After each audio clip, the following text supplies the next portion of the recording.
ಚಿಂದಿ ಉಡಾಯಿಸೋ ಖಾರ ಬಣ್ಣ ರುಚಿಯನ್ನು ನೀಡುತ್ತದೆ. ಆಚಿ ಮೆಣಸಿನ ಪುಡಿ ಚಿಂದಿ ಉಡಾಯಿಸೋ ಖಾರ ಬಣ್ಣ ರುಚಿ. ಧರ್ಮಸ್ಥಳದ ವಿರುದ್ಧ ಷಡ್ಯಂತ್ರ ಎಂಬ ಡಿಕೆಶಿ ಹೇಳಿಕೆ ವಿಚಾರಕ್ಕೆ ಸಂಬಂಧಪಟ್ಟಂತೆ ಡಿಸಿಎಂ ಹೇಳಿಕೆಯನ್ನ ಸ್ವಾಗತ ಮಾಡಿದ್ದಾರೆ ಮಾಜಿ ಡಿಸಿಎಂ ಅಶ್ವಥ್ ನಾರಾಯಣ್.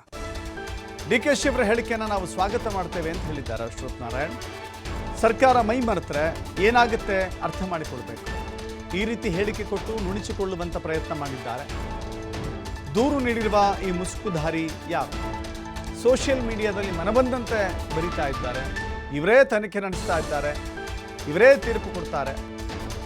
ಇದು ಧರ್ಮಸ್ಥಳದ ಭಕ್ತಾದಿಗಳಿಗೆ ನೋವು ತಂದಿದೆ ಅಂತ ಹೇಳ್ತಾರೆ.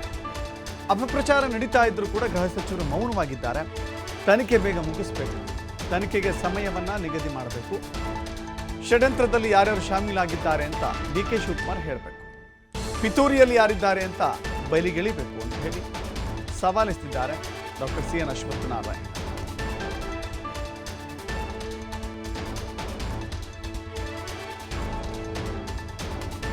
ಡಿಸಿಎಂ ಡಿಕೆ ಶಿವಕುಮಾರ್ ಹೇಳಿಕೆಗೆ ಮಾಜಿ ಡಿಸಿಎಂ ಅಶ್ವಥ್ ನಾರಾಯಣ್ ಕೊಟ್ಟಿರುವಂತ ಕೌಂಟರ್.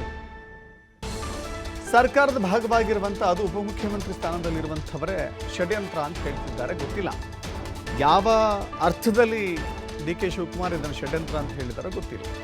ಆದರೆ ಈ ಷಡ್ಯಂತ್ರ ಅಂತ ಹೇಳಿದ್ದಾರಲ್ಲ, ಈ ಕಾರಣದಿಂದಾಗಿ ಇದು ತನಿಖೆ ಆಗಬೇಕು ಅಂತ ಹೇಳಿ ಆಗ್ರಹ ಮಾಡಿದ್ದಾರೆ.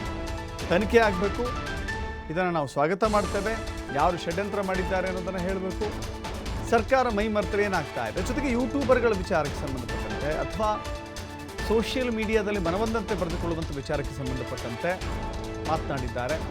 ಅವರೇ ತನಿಖೆ ಮಾಡ್ತಾ ಇದ್ದಾರೆ, ಅವರೇ ತೀರ್ಪು ಕೊಡ್ತಾ ಇದ್ದಾರೆ. ಸೋಷಿಯಲ್ ಮೀಡಿಯಾಗಳನ್ನು ಮನಸ್ಸಿಗೆ ಬಂದಂತೆ ಬಳಸ್ಕೊಳ್ತಾ ಇದ್ದಾರೆ. ಈ ವಿಚಾರದಲ್ಲಿ ಸರ್ಕಾರ ಮೈ ಮರೆತರೆ ಹಿಂಗಾಗುತ್ತೆ, ಮೈ ಮರಿಬಾರದು ಸರ್ಕಾರ ಅಂತ ಅಶ್ವಥ್ ನಾರಾಯಣ್ ಹೇಳಿದ್ದಾರೆ.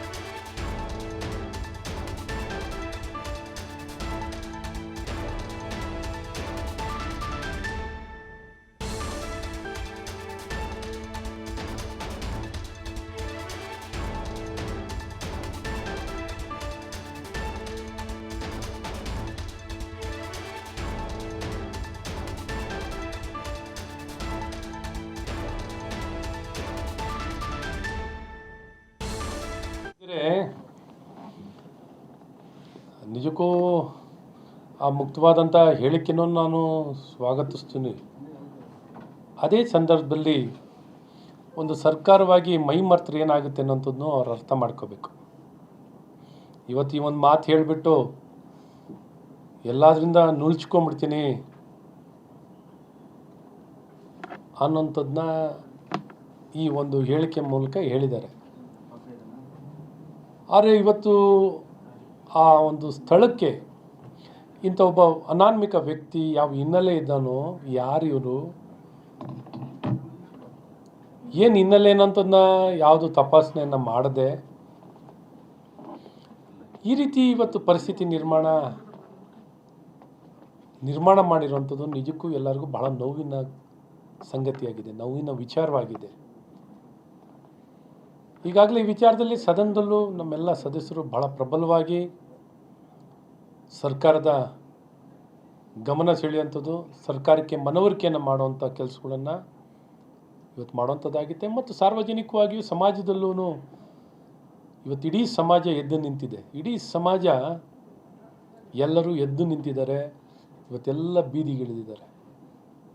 ಎಲ್ಲ ಸಹಿಸ್ಕೊಳ್ಳೋಷ್ಟು ಸಹಿಸ್ಕೊಂಡ್ರೆ ಏನಿದು ಕಾನೂನನ್ನ ಅನ್ವಯ ಮಾಡಲಿ, ಕಾನೂನನ್ನ ಪಾಲನೆ ಮಾಡಲಿ. ಆದರೆ ಈ ರೀತಿ ಸಾಮಾಜಿಕ ಮಾಧ್ಯಮದಲ್ಲಿ ಮನಬಂದಂತೆ ಇವರೇ ಇನ್ವೆಸ್ಟಿಗೇಷನ್ ಕಂಪ್ಲೀಟ್ ಮಾಡಿ ಇವರೇ ಜಡ್ಜ್ಮೆಂಟ್ ಕೊಟ್ಬಿಡೋದು, ಇವರೇ ಎಲ್ಲ ಆಪಾದಿತ ಇನ್ನೊಂದು ಅನ್ನೋಂಥದ್ದನ್ನ ಹೇಳಿಕೆಯನ್ನು ಒಂದು ನಿಲುವನ್ನು ಅಥವಾ ಆ ರೀತಿ ಸಂದೇಶವನ್ನು ಕೊಡುವಂಥದ್ದು ಏನು ಮಾಡ್ತಿದ್ದಾರೆ. ಇವೆಲ್ಲ ಇಡೀ ಸಮಾಜದ, ಹಿಂದೂ ಸಮಾಜದ, ಧರ್ಮಸ್ಥಳ ಮಂಜುನಾಥೇಶ್ವರನ ನಂಬುವಂಥ ಪ್ರತಿಯೊಬ್ಬ ಭಕ್ತನಿಗೆ ಬಹಳಷ್ಟು ನೋವಾಗಿದೆ. ಗ್ರೌಂಡ್ ಲೆವೆಲ್ ಭಾವನೆಗಳು ಇವತ್ತೆಲ್ಲ ತನಿಖೆಯನ್ನು ಮಾಡ್ತಿದ್ದೀರಾ. ತನಿಖೆ ಬಗ್ಗೆ ಯಾರೂ ಪ್ರಶ್ನೆನೇ ಇಲ್ಲ. ತನಿಖೆಯನ್ನು ಮಾಡಿ. ಆದರೆ ತನಿಖೆ ಆಗೋ ಮುಂಚೆನೇ ನೀವು ಬೇರೆ ಬೇರೆ ಎಲ್ಲ ಅನಾಮಿಕ ವ್ಯಕ್ತಿ ಇಂಥವ್ರನ್ನೆಲ್ಲ ಹಿನ್ನೆಲೆ ಇಲ್ದದನ್ನು ಬಿಟ್ಕೊಂಡು ಎಲ್ಲ ಮಾಡಿ